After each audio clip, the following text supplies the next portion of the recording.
Hi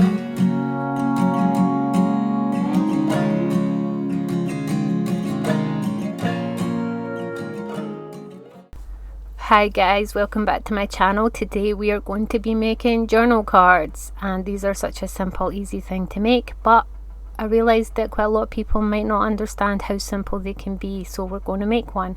This is the journal I'm currently working on. It is toadstool, witchy, grungy, cottagecore themed, as you can see by the card I just pulled out.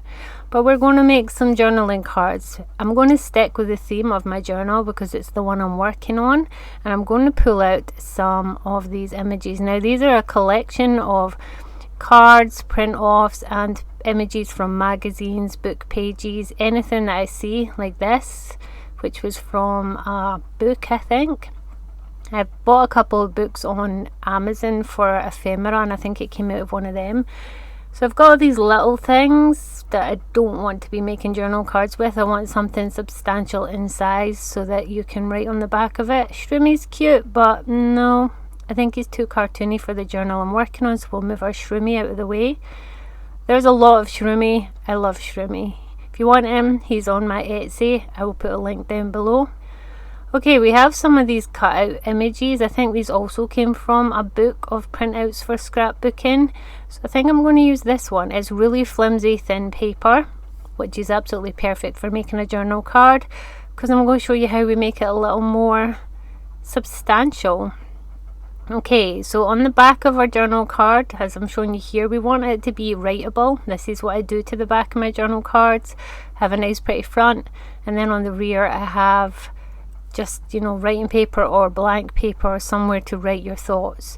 So what we're going to be using today, I'm just having a look through my stash of tea stained paper, is this tea stained ledger paper. I'm going to show you how to do a video. I'm going to make a video on how to do my tea staining in the coming week, because I bulk tea stain everything. But at the moment I haven't had the space to do it, so it is coming, I promise. So I'm going to figure out where I want my little bit of paper. I think that's going to look really cute on the back actually. The theme I'm going for in my journal is kind of grungy, old worldy, junky. So yeah, I think it'll work. Okay, so this bit is optional. However you design your things, what your style is, whether you like grungy like me, are you going to ink stain the edges or not? This is something I do in pretty much everything, like a signature style. So I'm going to tea stain the edges, and even though this is a really pretty image, I feel like it's not quite there yet. It needs some stamping on it. It's amazing the difference stamps can make to an image, especially if you are making a journal and you limit yourself to just one set of stamps and then you reuse those stamps throughout your entire journal. It makes everything more cohesive, as though it's like a set, a theme. So that's kind of what I do. I limit myself to a certain number of stamps when I make a journal, and then I'll use them repetitively throughout the journal. And if you've been watching any of my videos the last few weeks, you'll probably recognise a lot of these stamps, because a lot of the things I've been making are all going in the same journal. So it's the same stamps. And I still have my Juicy, the juiciest ink pad ever, tea dye I think it's called, Distress ink. That pad is so wet, it's unbelievable. It actually takes a little while to dry, so I have to leave it to the side. And I think lastly it needs just one main stamp. I was going to do this in the red, but I decided black would probably stand out a bit better. There's a little bit of black going on there in the butterfly. So this is getting stamped on in that little space. And look at it. That, just the little detail that it's made, the difference to this card. So it no longer just looks like a pretty image, it now looks like some kind of postal card. Okay, so to adhere the card on, I am using gel medium today, which I'm going with the Dana Wakley one. It's just a bit thicker. Gel medium is an adhesive for collaging, and the way you use it is you put down a base layer on the thing you're going to glue to. I think I was looking for a paintbrush. You put on a base layer of the thing you're going to glue to, and then you put a thin layer on the back of the item you're adhering. That means that both the papers absorb a little bit of the medium and make a good bond. Now I'm over gluing my area instead of measuring it, because I'm sometimes lazy like that. And then I'm going to add a little bit to the other side. Now this matte medium is really good for going over stickers. Cover some stickers if they're too shiny with this, and it will mattify them down and make them look more at one with your piece. The only thing you have to watch with gel medium, it can reactivate your inks and cause them to smear, or sometimes even change colour. I think if I use my red one underneath the gel medium, it turns it pink. So I'm going to smooth that down. Now the thing with gel medium that I like is if you apply it to both paper and the thing you're gluing on, it actually stops any wrinkling. You'll see when I turn this over. I'm just using a spare bit of paper just to smooth it out so none of the glue would smear. It also gets rid of the excess. And you can clean up gel medium with just a baby wipe if you use too much. And it dries matte, so it doesn't even affect the rest of this paper. As you can see, wrinkle free. Now there's all different brands of gel medium. This is the first time I've used the Dina Wakely one. I normally buy the PBO or who's it that does gesso? Is it Liquitex? I think it's a Liquitex that I normally buy. Okay, so I'm just going to give this a dry for the video's sake. Normally I would just leave this on my desk, walk away, have a cup of tea. It doesn't take long to dry. Now the thing with drying with a heat gun though is it will make it wrinkle up a little bit, bend up the paper, and that's just because of the heat gun. If you leave it to dry naturally, it normally dries pretty flat. So I was just trying to get it to a level where it was dry enough that I could trim around and carry on, because I didn't want this video to take 10 hours. So that's why I keep feeling it. I'm feeling to see how damp it is. Now as you can see, it's wrinkling up a bit at the back, but that's not actually the paper wrinkling against the other paper. The whole thing is wrinkling up because I'm using a heat gun. So if you do use a heat gun, bear that in mind, that after you're done drying it, you might have to lay it under something heavy to flatten it back out. But like I said, normally I just leave these to air dry and these stay pretty flat. Okay, so once I've dried this enough, I am going to cut it out. And as we are the no measure channel, that means the best way to do this is to glue it onto a piece of paper, wait till it's dry and trim around it. It works out perfect every time.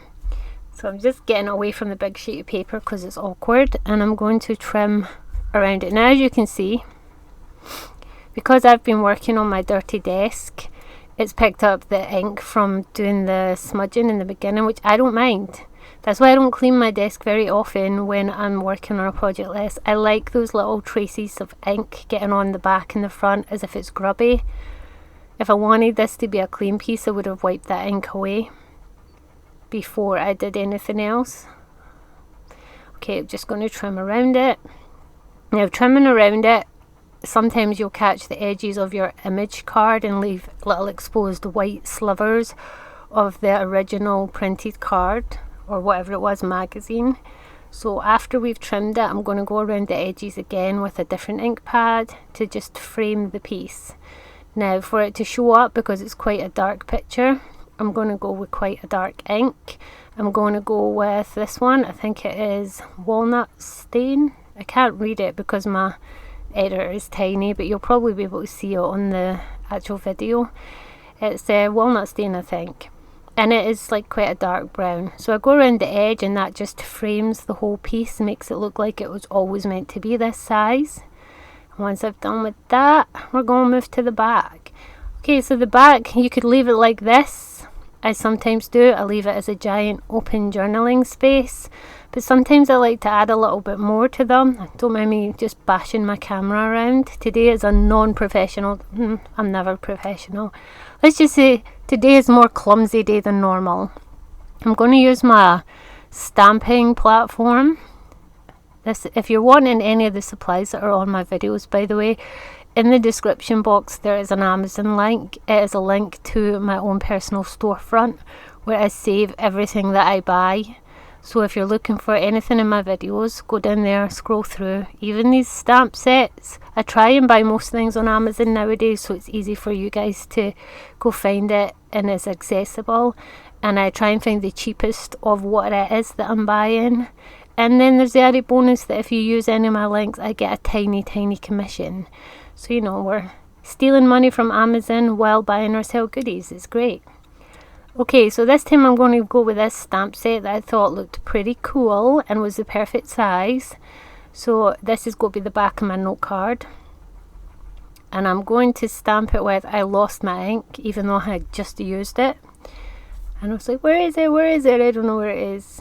Do you do that? Do you lose things on your desk and they're staring you in the face the whole entire time? Because I do that all the time.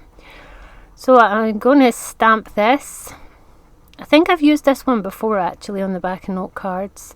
This whole entire stamp set is just, I think it's like 6 or 7, maybe even 8 large stamps like this that are really good for making tags or little notelets, note inserts like these. So I'm going to do it a couple times till I've got the image as dark as I want it to be. You have to be quite brutal with these stamping platforms. And I like it. It's not a perfect print, but it kind of faded, and that is the look that I like going for. If I'm not anything but consistent. I'm consistent in the things I like. Okay, so as a final detail, we're going to go to the stitching. I do this on the backs, not the backs. I do this on my note card edges sometimes.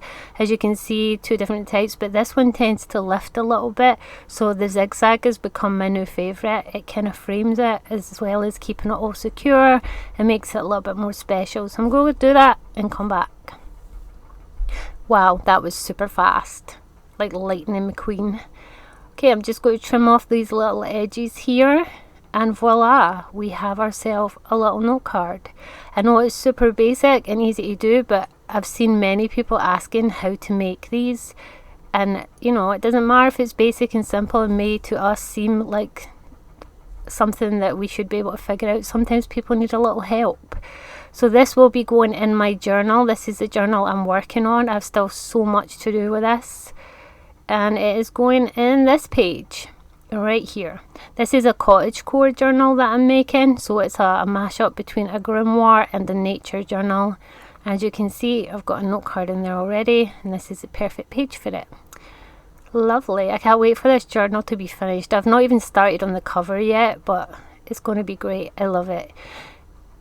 Okay, that is us done for the day. If you have anything else you want to see in a video, any suggestions of some projects you want me to try, tell me down below. I will do my best to work out how to make them, and I'll catch you in the next one.